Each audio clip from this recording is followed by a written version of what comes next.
So just all the onboarding, you can speed with everything. It's just like, yeah. Yeah, I love. Okay, we're live.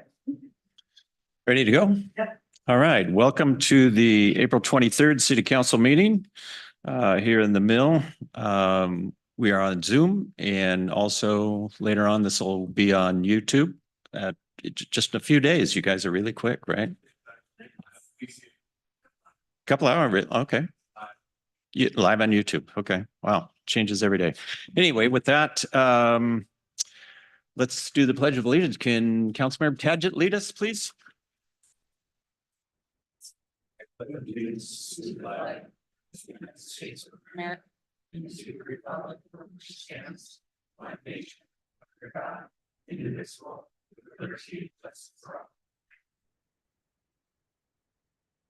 City Clerk Chellen, can we Yes. have roll call, please? Councilmember Daughtry, Present. Councilmember Peters Hagen, Present. Councilmember Donahue, Present. Councilmember Shipman. Present. Councilmember Jorstad online, Present.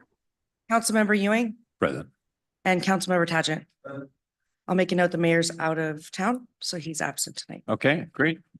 With that, you have an agenda in front of you, and I think we've got a couple of small changes that we're going to entertain. I think No, I'm not, Councilmember Daughtry changed his I'm mind. not gonna Oh. change my mind. Okay, so just from a staff perspective, we're adding potential litigation as a topic to the executive session tonight. Should be about 5 to 10 minutes, I think. No action on that. So that's our only change. Any other changes? So I'll move to approve the agenda as amended. Second. All those in favor? Aye. Hi. We have an agenda. With that, guest business, we're going to do the oath of office is it Breezy or Brianne Morgan? Brianne, okay, great. All righty. Welcome.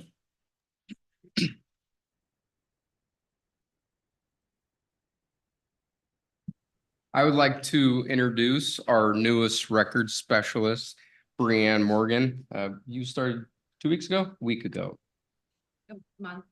But it feels like it was only 2 weeks. Thank you, thank you.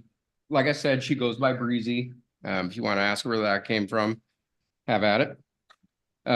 Breezy resides in Marysville or Arlington with her husband Cameron, 4 sons, Aiden, Jack, Milo, and Vinny. There are 3 dogs, 3 cats, and recently chickens. Wow, okay. Breezy was raised in a law enforcement family. Prior to joining LSPD, Breezy served at Norcom 911 as a police and fire dispatch to 22 jurisdictions, very large place. Breezy and her family loves spending time outside, gardening, hiking, and anything to keep the kids active. She wrote this, I'm not assuming. She is very excited to be part of Lake Stevens Police Department. Great.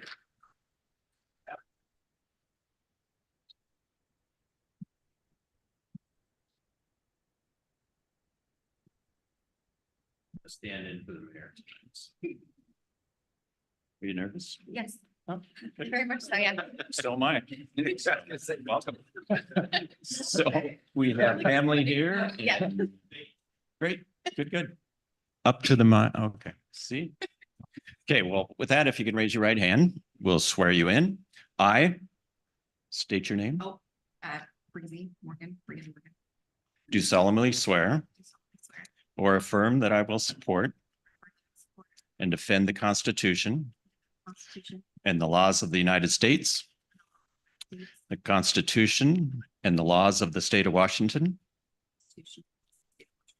the ordinances of the city of Lake Stevens, Stevens. and the mission and regulations of the Lake Stevens Police Department, Mission regulations of the Stevens Police Department. and that I will faithfully and impartially Faithfully perform and discharge the duties discharge the as a Lake Stevens Police Records Specialist Lake Stevens Police Record Specialist according to the law according to the law. and to the best of my ability. To the best of my ability. Congratulations. Thank you. But we do have a custom. You get to introduce yourself to all the council members. Welcome aboard. Sir. Welcome. I am.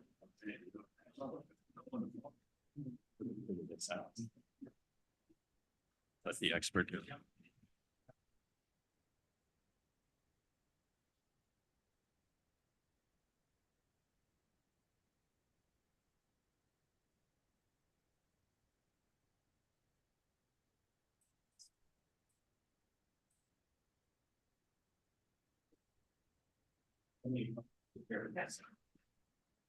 Next on our agenda is representatives from Ziply Fiber for a presentation tonight. Ryan Lucken. Nailed it. All right, cool. Awesome. The floor is yours. Great. Thank you, guys. Thank you so much for having me.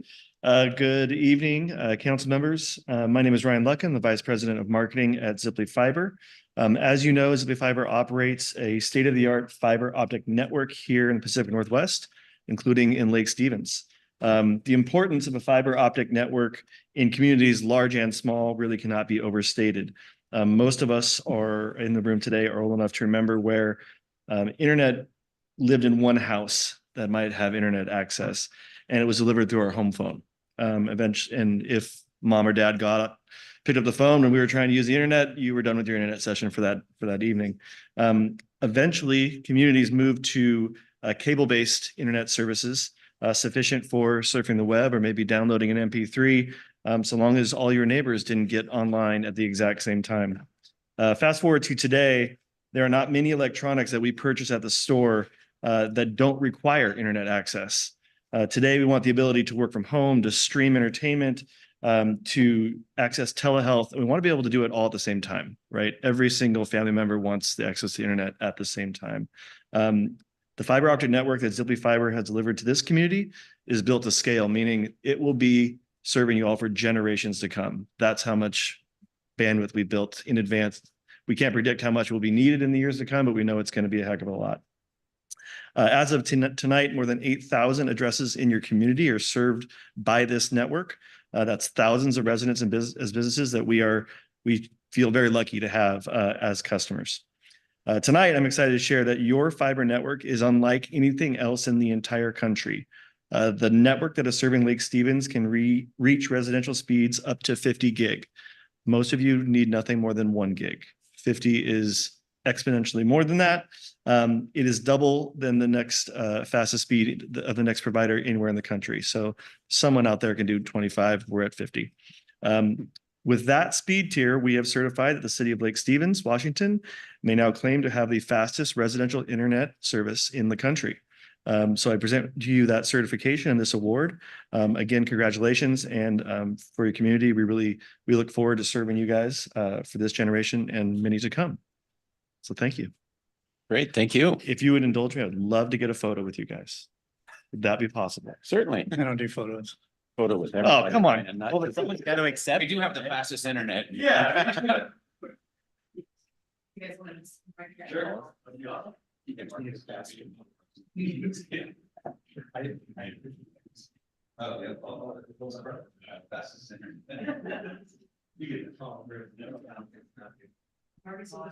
Thank you.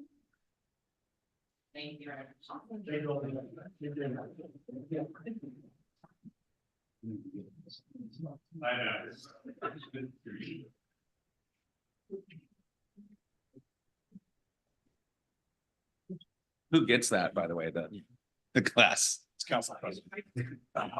So Troy, I don't ever want to hear that I can't load my email or a video or something. I'm just kidding.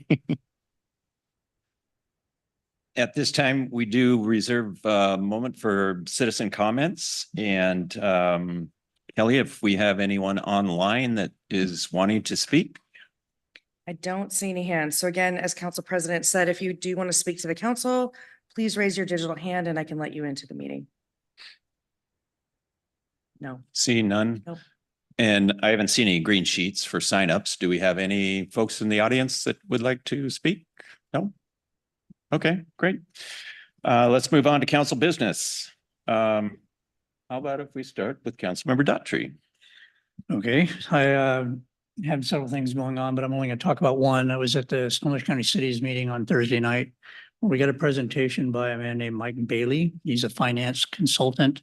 And he basically talks a different way about how cities budget. Now, it isn't really different. It's just how do you present it different? And I think that the most important thing I took away from that was it's called the price of government. And the way that they do it is there's a formula that they use to figure out what our price of government is to our constituents. And so the formula goes is that you take all of your income, revenue, whatever it is, grants, tax, taxes, property tax, sales tax, all that stuff. You take that number and then you take the number of all of our constituents' salaries for the year and you divide that into our revenues. That would come up with some kind of a percentage, generally speaking, right around 5 or 6% is the price of government to our constituents. Really, really interesting guy. He was a financial director at Redmond, Linwood, Everett, Edmonds, that's what it was. I understand you know him. Yeah, I asked him if he knew you and he, well, yeah, Barb's really good.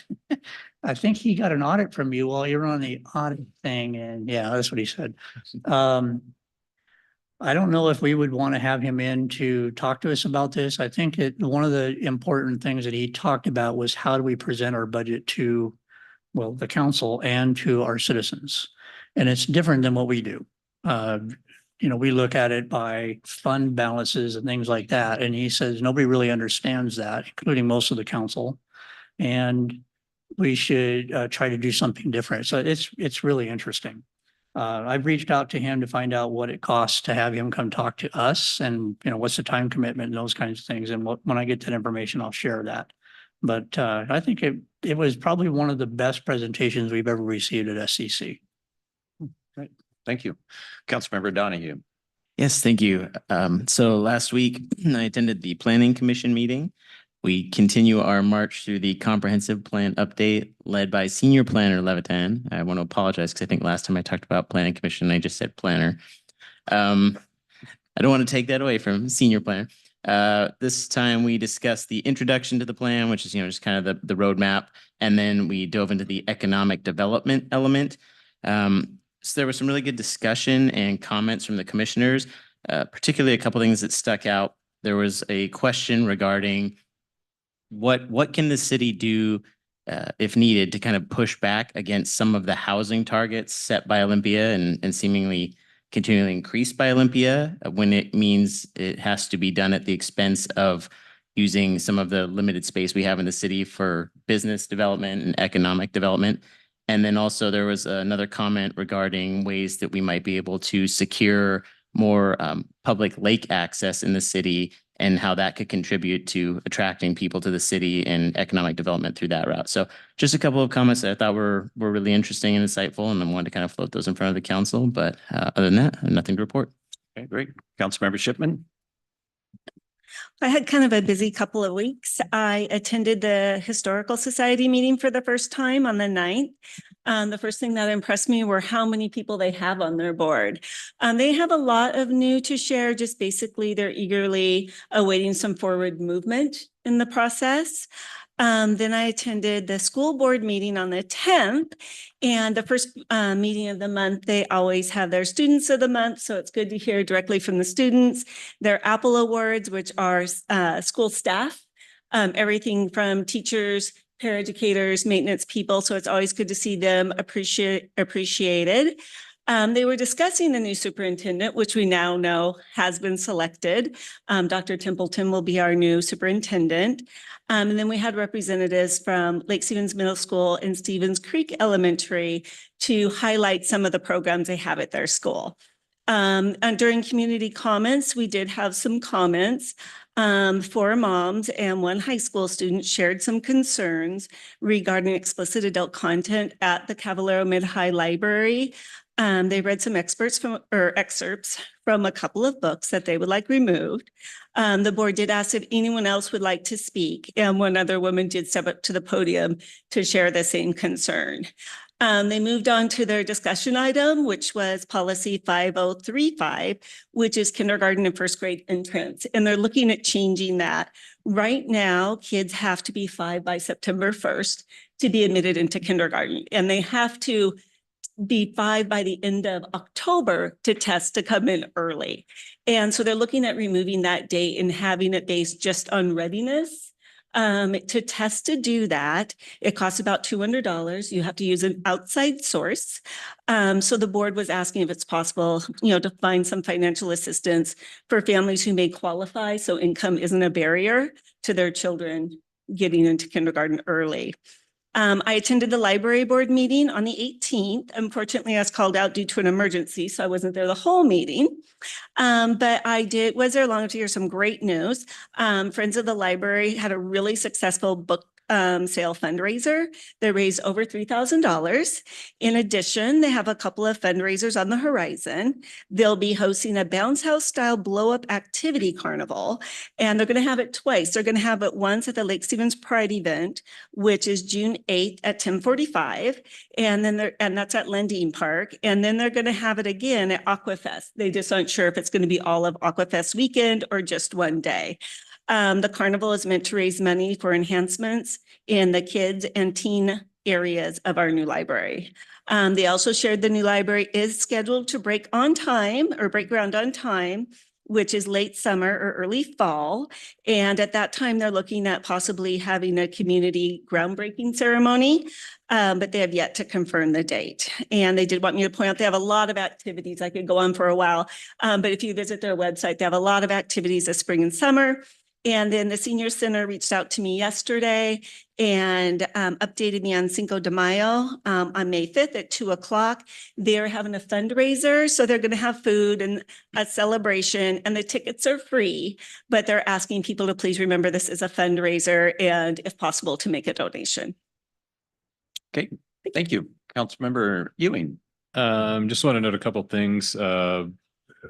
Thank Mayor Naring and Mayor Gailey, who took time out of their weekend this past weekend to present at a women's conference here in Lake Stevens, attended by residents of Lake Stevens and Marysville. So they were among 7 different classes that were offered to the women in our community. And also just want to recognize the women of our Lake Stevens Police Department, 2 that responded to a serious call this past recently. And the citizen contacted me and was not only impressed with their professionalism in responding to the call, he said, but they also followed up after the fact to follow up on the situation. So I was just really pleased to hear that from our officers here in Lake Stevens. So thank you. Great. Thank you. Councilmember Tangent. If you came downtown this last weekend, just as more of a comment, but we had a big regatta here, a lot of teams. I came down just to kind of see what was going on because I could kind of see it happening. So I thought I'd come down, had a conversation. Everyone just really had a great time. And they said our venue is really, really nice. And they wish they had more opportunity to row here, but there's some constraints that come along with it too. But a lot of compliments. And they said this venue has really, really improved over the years. And they said it's a great spot to come and do the regatta. So I thought it was really neat to see them out on the lake and do it. It's a big conference from what I was understanding. So that's all for me to report. I just thought it was neat to see the North Cove Park being used that way. Yeah, great. Thank you. Councilmember Jorstad. Thank you, Council President. Nothing for me tonight. Just to follow up on Councilmember Tangent's comments regarding the Spring Sprints that was hosted by Lake Stevens Rowing. They had 25 clubs there. As far as Lake Oswego was up in attendance, and of course, all the Puget Sound rowing clubs. There was about 628 entries. So they are looking to expand the venue that we have now for staging and so forth is a much better situation than what we've had before. Yeah. If anybody came downtown, there was limited parking. So it's good to see they're bringing dollars into the area. So with that, I think we all got a short notice that Planet Fitness is having a ribbon cutting tomorrow at 5. If you can Angie online. say that. Councilmember Jorstad has had her comment. Yes, she didn't have any comment. Yeah. Oh, So, sorry. Nothing to report. Councilmember Georgestad, do you have any further comments? No, I'm good. Thanks. All right. Anyway, the Planet Fitness tomorrow at 5 o'clock, if you can make it. So another business in town. And I was up in that parking lot, man. There's a lot of people that go to that place. It's like, wow. So anyway, mayor's business, City Clerk Chellen, as Mayor Gailey sent anything forward? Okay. Okay. All right. With that, consent agenda? Point out one thing. Yes. Coconut Kenny's opened up, what, 2 weeks ago? Something like that, 3 weeks ago? I'm impressed with what they're doing in the community. They've already sponsored Aquafest. They pretend like they're in Lake Stevens, even though we all know they're not. But they are a Lake Stevens business as far as they're concerned. And I have not been there yet. I intend to go there, but I am watching other things happen with them in the community, and it's just, they're going great guns. This is pretty impressive. Good to hear. It's very good pizza, by the way. Is it? Yeah. I can't wait. I just haven't been over there yet. But I just wanted to thank Coconut Kenny for all the stuff that they're doing in the community. They're doing all kinds of stuff. Great to hear. Great to hear. I'll move to approve the consent agenda. Do we have a second? Second. All those in favor of approving the consent agenda? Aye. Okay. We have an approval of the consent agenda. Next on the agenda is action items, resolution 2024-01, accepting donation from Arts and Parks Foundation. Jill Meese. Good evening. Thank you. I'm here to present the resolution according to the Lake Stevens Municipal Code 3.60. We would need to adopt by resolution any donation in excess of $5,000. And the Arts and Parks Foundation has submitted some artwork. Several years ago, I think the city council was briefed on the artwork, but on the water feature side of the seat wall at North Cove, it will be about a 50-foot long mural on the base of that seat wall that depicts Lake Stevens' natural environment. And it starts kind of up in the mountains and then trickles down all the way down to the lake. And then on the outside of the seat wall, the Arts and Parks Foundation is proposing some metal fish to be engraved by the donor's name and then to be affixed on the outside of that wall. So tonight I am bringing you the resolution to accept that. We don't have the exact date for install. We're still working with the Arts and Parks Foundation on that, but they have presented us with a plan, and then we've signed an agreement for ongoing maintenance. So with that, you have any questions, I'm happy to answer that.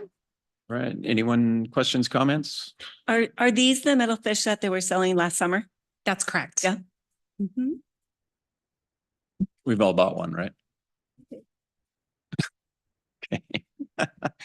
With that, any other questions, comments? No? We have a motion to approve resolution 2024-01. So moved. So moved. Second. I'll let you decide. It doesn't matter. It doesn't matter. All those in favor? Aye. Hi. We have an approval of action item A. Action item B, resolution 2024-02, approval to apply for the RCO grant. Jill Meese, up again. It's resolution. So according to the RCO rules, in order for our department to apply for an RCO grant, we need to demonstrate that the elected officials have knowledge of this and that they adopt support for us to submit that resolution. You'll see a little bit different format on this particular resolution because RCO requires a certain format in order for us to qualify underneath their requirements. So this is a resolution authorizing and endorsing staff to submit a grant application for Eagle Ridge Park in the 2024 grant round. And if you have any questions, I know that these come to you periodically. You're probably familiar with it, but if you have any questions, I'm happy to answer them. Questions, comments, council?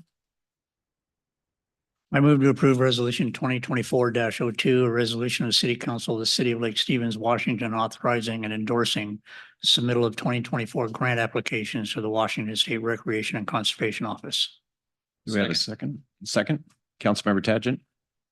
Yes. All those in favor? Aye. Any opposed? We have an approved resolution. Thank you. Item C, public comment, public meeting guidelines. City Clerk Chellen. Yeah, I'm going to let Caitlin Weaver, Deputy City Clerk, take this. She actually created this document, did a lot of research with it, so she deserves the credit. Oh, boy. Okay. Only the good credit. Good evening, council. Kelly and I have prepared a public meeting guideline sheet for the council's review. This document helps to explain our council meeting structure and it gives public comment guidelines. We have suggested tips and preparations for those who'd like to address the council. As of now, we don't have information like this available to the public, and other cities have posted guidelines that are really similar. We often receive questions in the clerk's office about how the council meetings run and how citizens can address the council. And we're always looking for ways to improve communication with the public and encourage engagement. Staff feels it's critical to outline procedure and decorum to allow for really productive meetings and ensure that the public has information necessary to have a successful experience at council meetings. We also believe this could help be a helpful tool for our board and commission meetings and create consistency in how the city facilitates public comment. To me, this is kind of a how-to and what to expect when you get to a council meeting. A lot of people who come here have never spoken before. And so this might be a really helpful guide for them. If approved by council, this information would be posted at our public meeting spaces for people as they're filling out their green sheets, and then also on the city's website. And if you have any questions, Kelly and I are happy to answer them.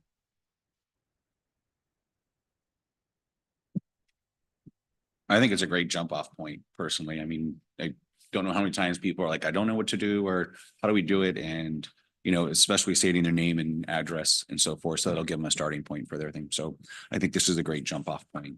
So is it necessary to have the address? Because I know prior to being elected, I've stood up there several times. And you're right, it is nerve-wracking every time you're up there. And I didn't feel comfortable saying my full address. So often I would just say from Lake Stevens. Is it possible just to say like what city you're from? I know this is all readily available. I mean, if you Google your name, your address comes right up. But is it necessary to have your actual house and street address? Is there a guideline or a rule that requires that? It's our guidelines. They want to do. You know, there's no requirement for that. The address is not your home street address, your house address. And you've seen people come here. Some people say, I'm a resident of Lake Stevens. Others are a little less, but yeah, I live in this area of the town. And then some gives their whole address, others don't at all. I mean, the purpose of this is for you to know, you know, where this person is coming from in their comments. Is this an issue that affects just the city people, or is this somebody from Seattle who's come up here because they want to talk to you about this issue? That's good for you to know. If you want to narrow that and just say some council guidelines say, well, tell us whether you're a resident of the city or someone from another area, and they're more general. This is general. It allows people to be as specific as they want. Some people want you to know, look, I live right here because I'm complaining about this intersection. That's whatever, exactly right. Okay. So they're going to tell you everything. So right now it's just it's up to the speaker to address, and council in terms of practice hasn't been, no, I want to know your street address. I've never heard Okay. the mayor or anybody say that. I will say, This doesn't require that. I will say on that point, I have personally found it helpful. I mean, there have been times where I will actually have Google Maps up and I will punch in the address when I hear it, just for that reason, to see where the person's coming from and what their proximity is to whatever issue is being discussed. I know there've also been a couple of times where I've learned after the fact, you know, the people commenting on an issue in the city actually aren't from the city, which I feel is important information to know. And kind of along these same lines, I don't see any here, so I'm just curious if we have any sort of update. One of the things I asked about after the retreat and after that incident we had with public comment a while ago, anything about our legal options for requiring people commenting virtually to have a camera that has to be turned on so we can see who's making what comments. So I think, yeah, I thank you for bringing that up. We were going to get you an answer on that. And I think, Greg, you did say we can require it. Yeah. If we feel it's necessary. Okay, thank you. Yeah. So, and consistent with Ryan's comments, it's very helpful because sometimes you get issues that come up and people want to get their people from outside the city limits to weigh in on an issue that really is especially relevant to the city. And so things that directly impact city residents, and they have to impact both of those who are non-residents. I've noticed a couple times that the mayor has identified certain topics and people say that person is not a resident of the city, and knows that that person's not a resident of the city and trying to influence, which is the right, I said, but it should be known that they are outside the city. Councilmember Jorset has her hand up. Thank you. Just to not to belabor the point, I agree that it's super helpful to hear where people live, and I think I want to balance that with creating an atmosphere that is as inviting and as unimposing as possible. I do I do hear what Kim said too, and I've heard that from many people, that publicly stating your the address where you live is difficult for some people and intimidating and feels hard to do in such a public forum.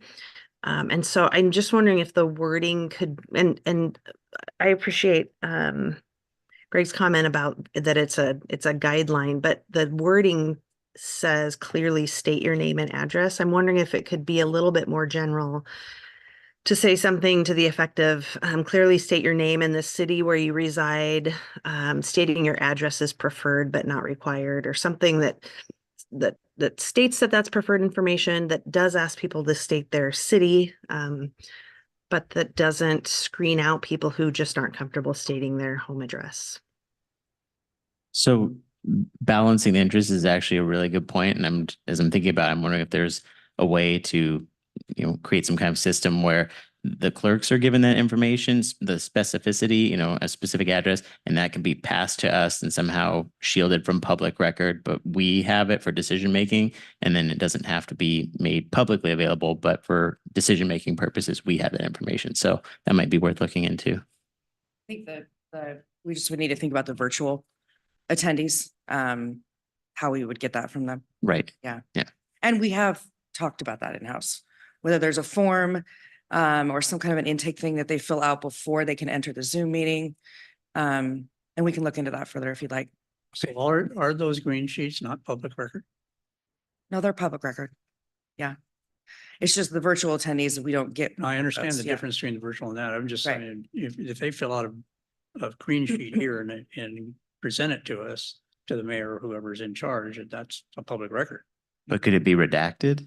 I'm not sure where the line on that is as far as. I've never redacted an address on a comment form. I'm kind of this is a guideline. Yeah. I don't think we're getting too much caught up on getting someone's information from, we want the information, just Google it.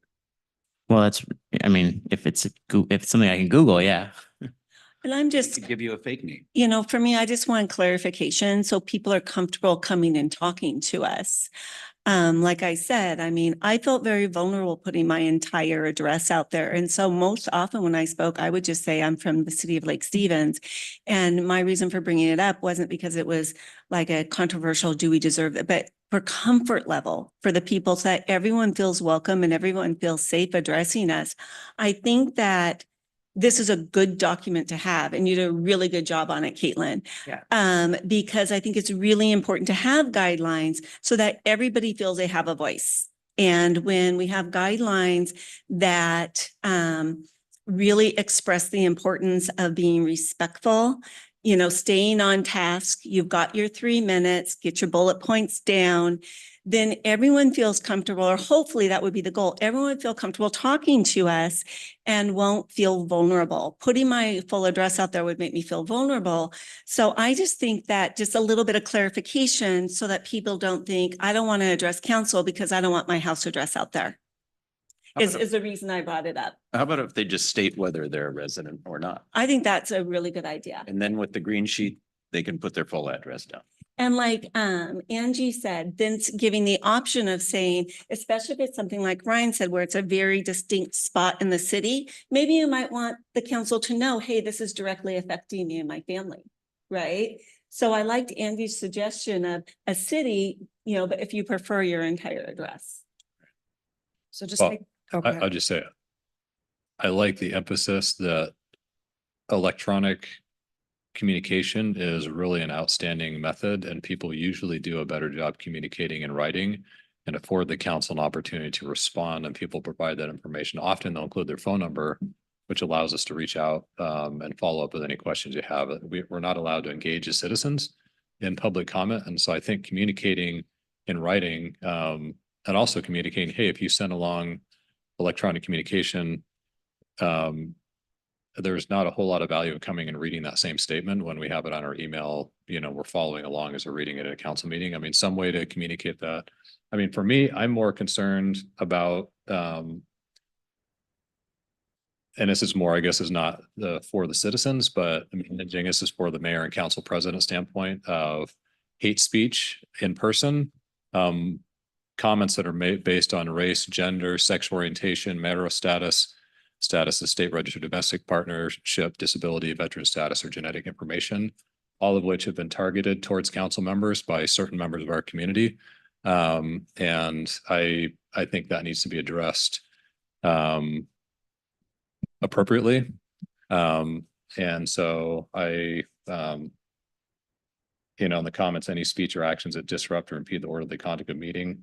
If there's a way to turn off the microphone when people are shouting and screaming at council members, similar to what we did when someone was online and doing that. I think that's something that would be appropriate to help maintain decorum, because there's only one law enforcement officer to help escort someone out. We have multiple people that could be problematic.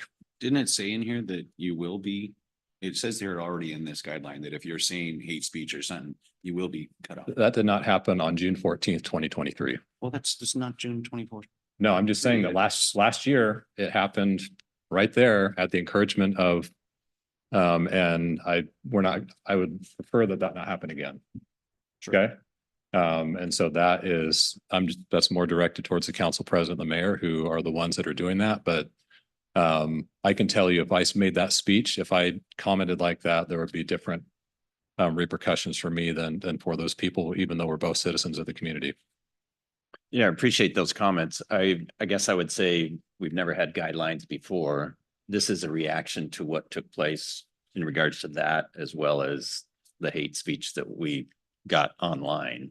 So I guess, going forward, we have some guideposts, rails or something in place that would hopefully preclude that from happening again. Well, and those were prepared statements for an item that was not on the agenda.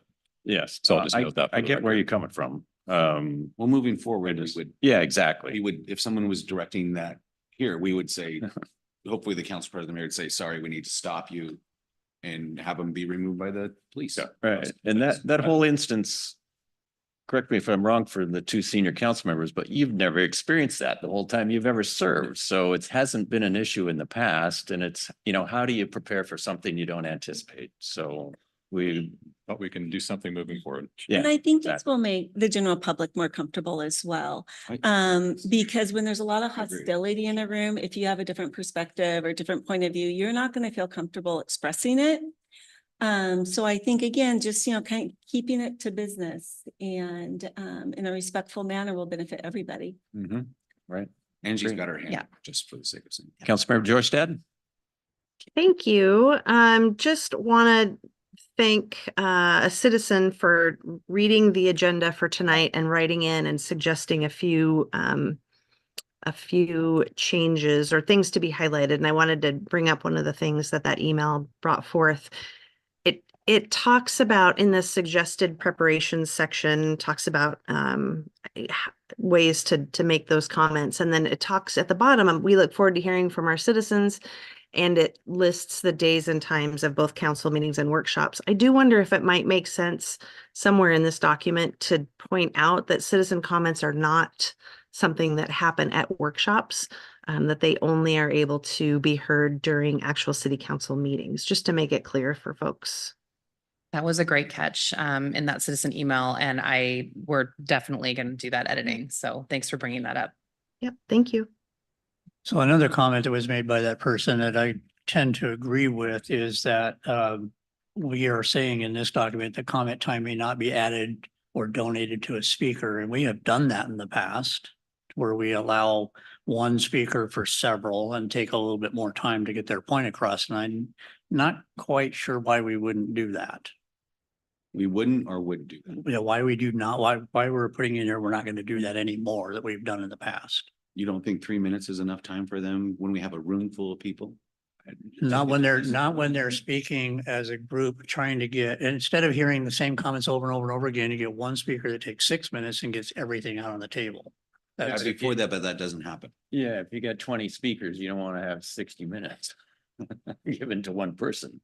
So, yeah, I That's mean, never happened, but I mean, I realize you're going to the extreme, but it's usually only taken about maybe And- 5 or 6 minutes. A lot of times people still want to be heard even after they donate time and stuff. I mean, it's just, I think you just get in this slippery slope if you start donating time to someone else. I mean, my humble opinion.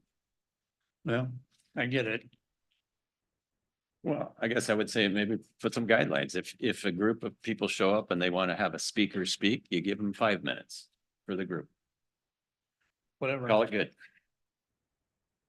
Written comments are always appreciated. Yeah, written, yeah, that, so I'm thinking of the short-term rental discussions, and there was a lot of excellent input there. And I think that would have been an instance we're having, because I think a lot of them were similar, and I thought sometimes people think they have 15 people that provide that or whatever, that, you know, and reading essentially the same statement. We had that also previously early on in our council where people literally read prepared statements, the same ones over and over. And, you know, I don't know that that's necessarily helpful to hear almost identical information. So if there's a way to make that happen, but I do agree. Any way to emphasize written communication is, I mean, we get a lot of really good written communication, and I appreciate that. We also get good verbal communication, but for me, it's easier to put in writing to think through things. So then if we were to do that, I just have a question for clarification. If we were to do that, would we then say, okay, my name is so-and-so, and I'm speaking on behalf of this person, or this person? Because how else would we tell if it's just one person kind of taking an extended time saying they're speaking for a group, or if they were truly speaking for a group? Yes. And then they get 5 minutes. Yeah. it could be that they request 5 minutes because they're doing this. Speaking on behalf of these folks. Of these folks, yeah, list the people Representing in the these group. folks. I mean, we, And then they say, I'm speaking on behalf of 6. I will be here for 3 times 6 is 20 minutes. No, yeah, I don't agree with that either. Right. I that's mean, why I that's stayed 5 minutes. I think, yeah, 5 Right, minutes is you're speaking reasonable. for a group. Because otherwise we'll end up with the Costco situation. So I Yeah. have one other point that I wanted to make on this is in the very beginning of this, we said the comments from the public are allowed only during public comment or public hearing times listed on the approved agenda. I'm not sure that that covers what we decided that we talked about at our retreat, where we talked about comments can only be all comments, even just citizen comments at the very beginning could only be about things on the agenda. I'm not sure that's how that reads. I don't, yeah. I don't think that we landed on, I mean, if there's direction from council, if you want it to go that way, or only going to be what was about the agenda. I think this is more just giving timeframes so that public comment would have its own space on the agenda. And then if it's a public hearing, that those comments would be under that item. So it was more organizing the times versus limiting to just the agenda. And I don't think I want to limit public comments on just what's on the agenda. If someone has a concern, suggestion, they want to think this for something, I don't think it necessarily needs to be on the agenda for us to take 3 minutes to hear them. I agree with you, Cam.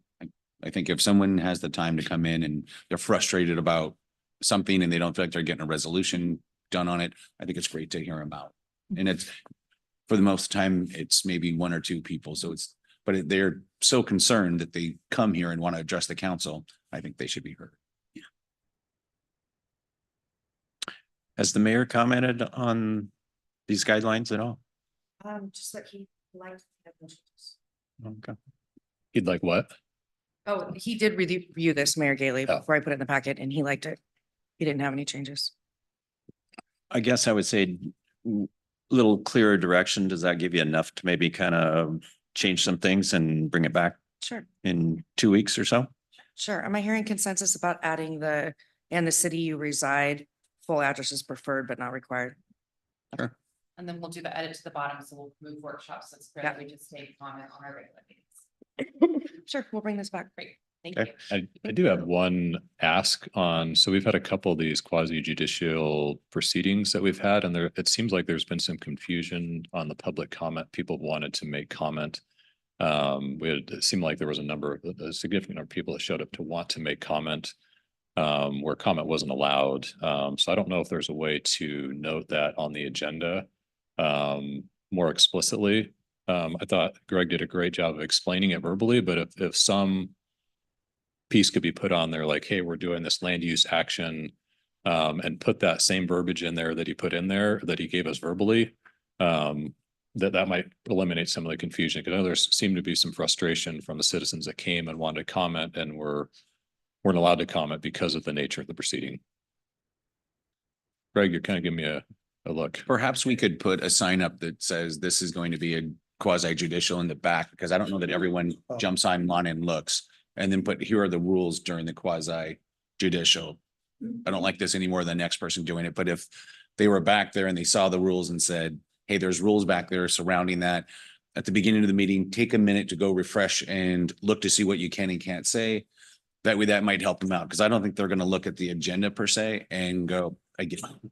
Right? I think having a sign back there saying this portion will be a quasi, here's what you can and can't do. Yeah, we could come up with a couple, 2-3 seconds. Yeah. That's Thing, but with, great suggestions. so that people, I know what you're talking about. Yeah. And, yeah, I think we're close up. I like Marcus's suggestion.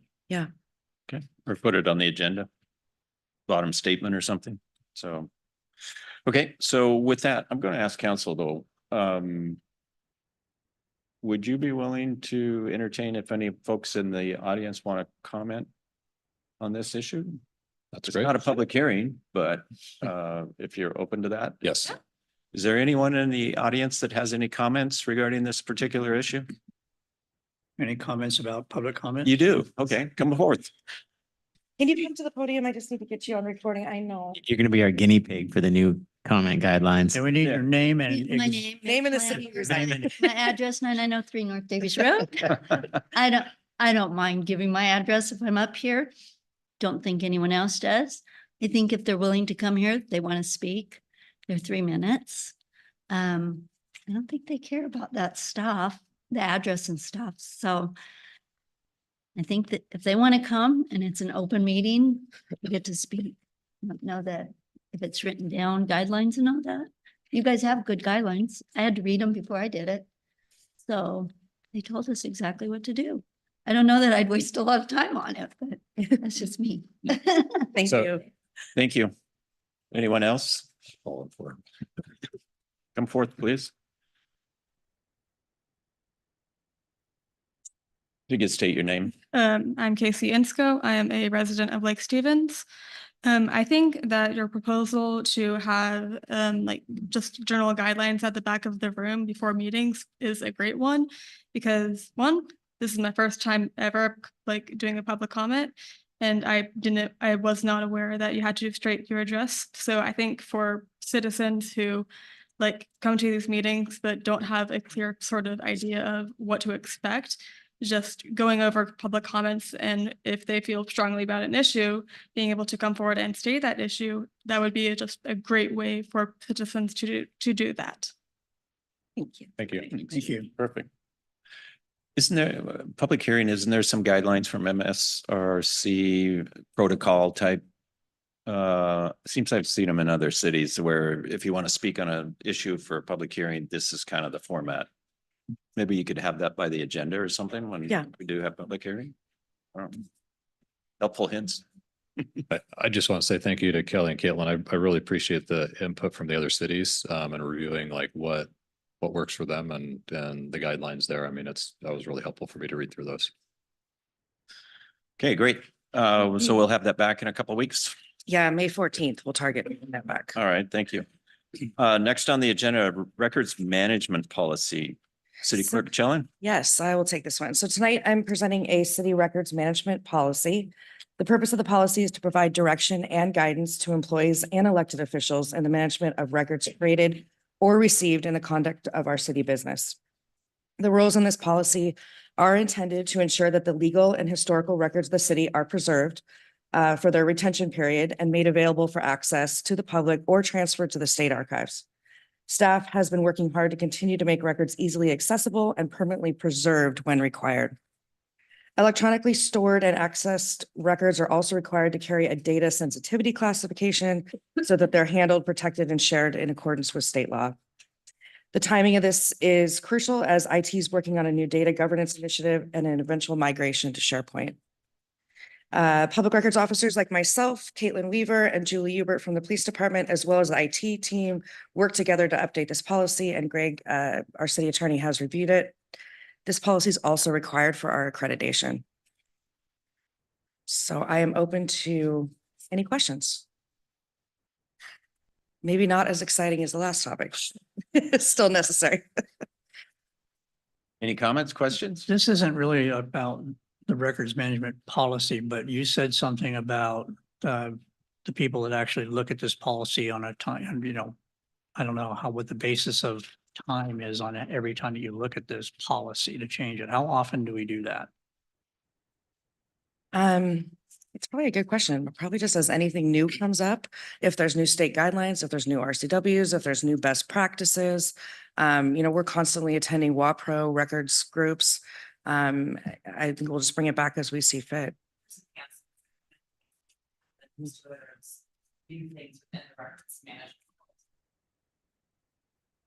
So we don't have a city policy that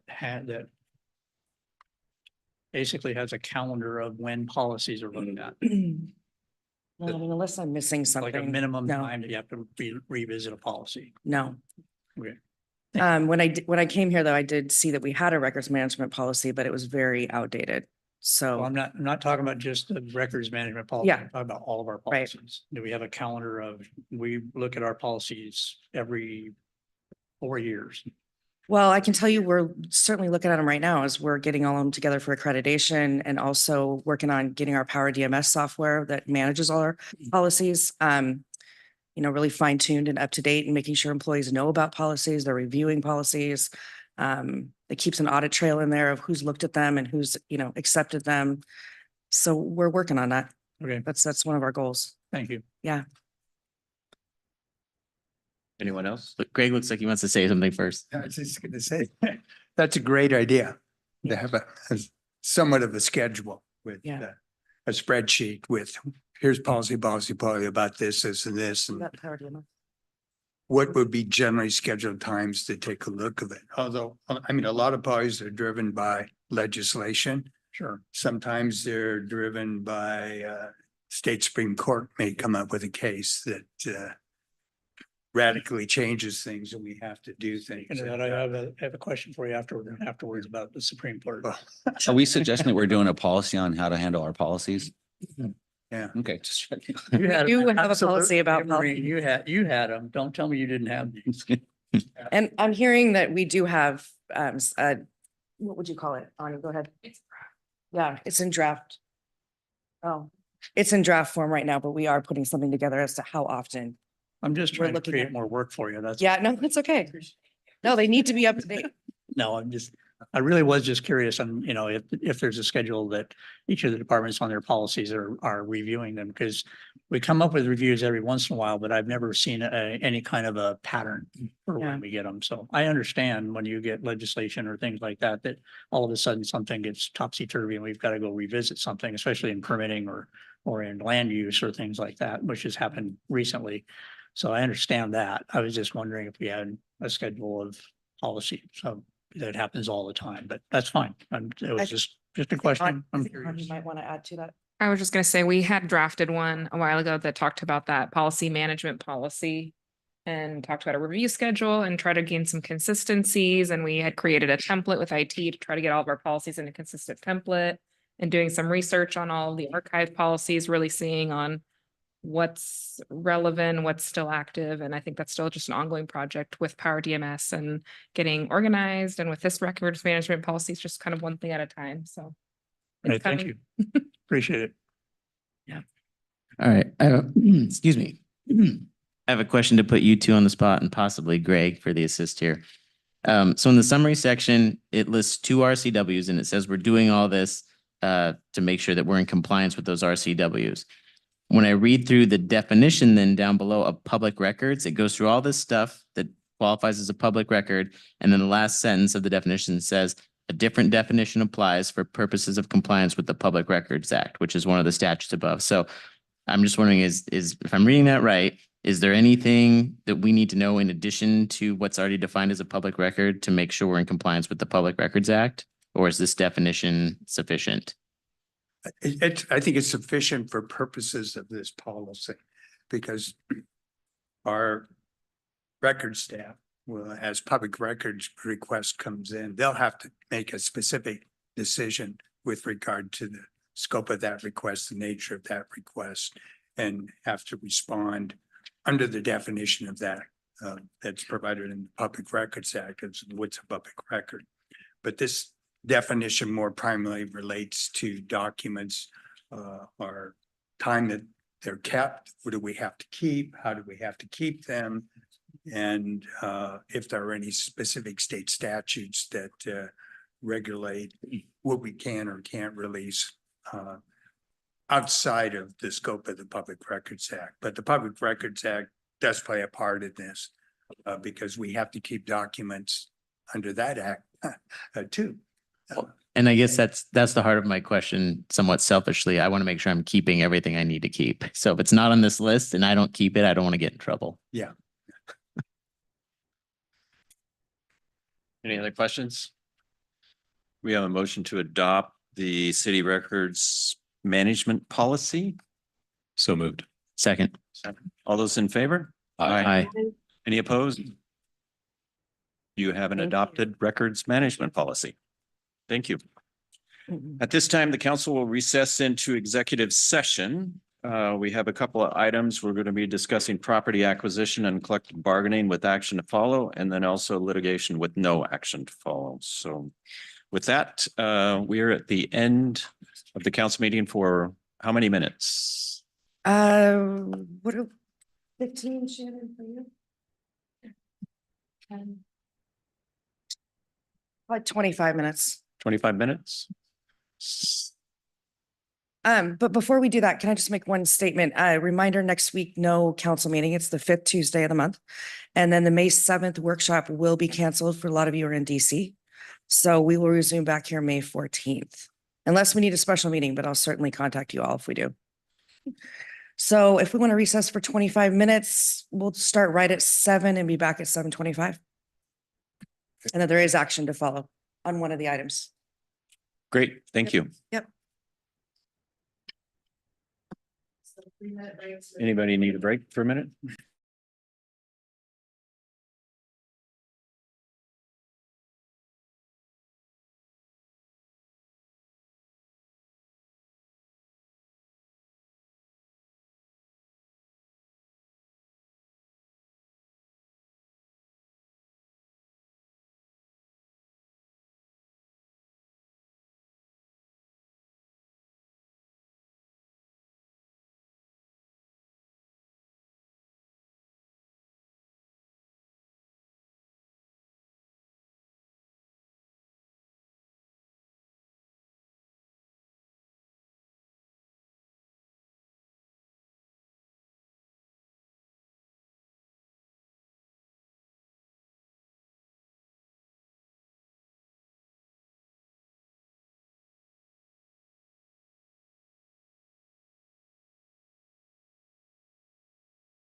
think he speculated he would be able to get more than that, and it didn't quite pan out the way he had hoped.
Councilmember Georgestad, can you hear us? I sure can. Can you hear me? Yep. Okay, we are back. Okay, we are back in session as a follow-up to our executive session, discussing collective bargaining. Councilmember Tagit? Yes, I'd like to make a motion to approve the commissioner to sign the 2024-2026 collective bargaining agreement between the Lake Stevens Police Field Commission and the city of Lake Stevens effective January 1st, 2024. Second. All those in favor? Aye. Aye. Any opposed? Unanimous? Have an approval. The collective bargaining agreement. Move to adjourn. Second? Anyone? Oh, second. Got a I thought you motion? were the second. Any opposed? I'm asking the question. Got a motion second to adjourn this meeting tonight. All those in favor? Aye. Aye. Aye.